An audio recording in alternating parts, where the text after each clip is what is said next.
Weekend എല്ലാവരും എങ്ങനെയായിരിക്കും ചെലവഴിക്കുക? അപ്പോൾ ഒരു ഞായറാഴ്ച ഉച്ച വരെ ഉറങ്ങിയും സിനിമ കണ്ടും ഫുഡൊക്കെ കഴിച്ച് തീർക്കാനാണ് എനിക്കിഷ്ടം. പക്ഷെ ഉച്ച കഴിഞ്ഞാൽ പിന്നെ ആ ഒരു നെക്സ്റ്റ് വീക്കിലൊക്കെ ഉള്ള പരിപാടികളൊക്കെയാണ്. എല്ലാം കട്ട് ചെയ്ത് വെക്കലും ഒക്കെയാണ് പിന്നുള്ള പരിപാടി. ഞാൻ ഫ്രഷ് ആയിട്ടിരിക്കാൻ വേണ്ടി മല്ലിയിലയൊക്കെ ഇങ്ങനൊരു കണ്ടെയ്നറിൽ ഇട്ട് വെച്ചേക്കാണ്. അപ്പോൾ അടുത്ത ആഴ്ച സാമ്പാറൊക്കെ ഉണ്ടാക്കുമ്പോഴും ചിക്കൻ കറിയൊക്കെ ഉണ്ടാക്കുമ്പോഴും നേരെ എടുത്തിട്ടാൽ മതിയല്ലോ. പിന്നെ ഈ വെളുത്തുള്ളിയൊക്കെ പൊളിച്ച് ഒരു ടിഫിനിൽ ഇട്ട് വെക്കും ഞാൻ. അപ്പം മോരുകറിയൊക്കെ എപ്പോഴും ഉണ്ടാക്കുന്ന, ആഴ്ചയിൽ എപ്പോഴും മോരുകറി ഉണ്ടാവും. അപ്പോൾ നേരെ എടുത്തങ്ങ് ഇട്ടാൽ മതി.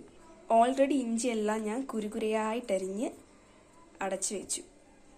അപ്പോൾ എനിക്ക് തോന്നുന്നു ഈ ഒരാഴ്ചത്തേക്ക് ഈ ഇഞ്ചി മതിയായിരിക്കും. പിന്നെ ഇനി അടുത്ത സൺഡേ ഉച്ച കഴിഞ്ഞ് ഞാൻ ഈ പരിപാടിയിലോട്ട് ഇനി വരുള്ളൂ. അപ്പം നമുക്ക് ഒരുപാട് ടൈം സേവ് ചെയ്യാം. ഇപ്പം നാളെ ഈ ഒരാഴ്ചത്തേക്കുള്ള ഫുഡ് മെനു ഞാൻ എൻ്റെ ഡയറിയിൽ എഴുതിയിട്ടിട്ടുണ്ട്. അതായത് മൺഡേ എന്തുണ്ടാക്കണം, ട്യൂസ്ഡേ എന്തുണ്ടാക്കണം, അതൊക്കെ സെറ്റ് ചെയ്ത് വെച്ചേക്കാണ്. ഇതാണ് എൻ്റെ ഈ ഒരാഴ്ചത്തേക്കുള്ള മെനു പ്ലാൻ. അപ്പോൾ നാളത്തെ മെനുവിൽ ബ്രേക്ക്ഫാസ്റ്റ് പുട്ടും ഗ്രീൻ പീസ് കറിയാണ് ഉദ്ദേശിച്ചേക്കുന്നത്. കുട്ടികൾക്ക് ബനാന, ലഞ്ച് റൈസ്, മോര്, വെണ്ടയ്ക്ക മെഴുക്കുവരട്ടി, ഡിന്നർ സെയിം തന്നെ.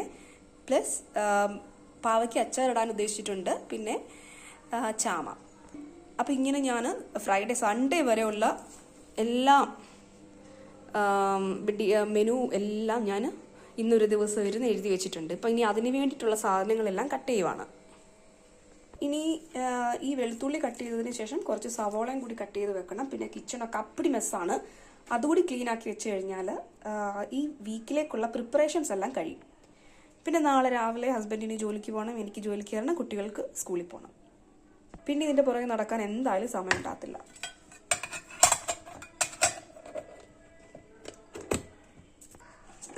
അപ്പോൾ ഇതൊക്കെയാണ് എൻ്റെ വീക്കെൻഡിലെ സൺഡേ ഉച്ച കഴിഞ്ഞുള്ള പരിപാടി.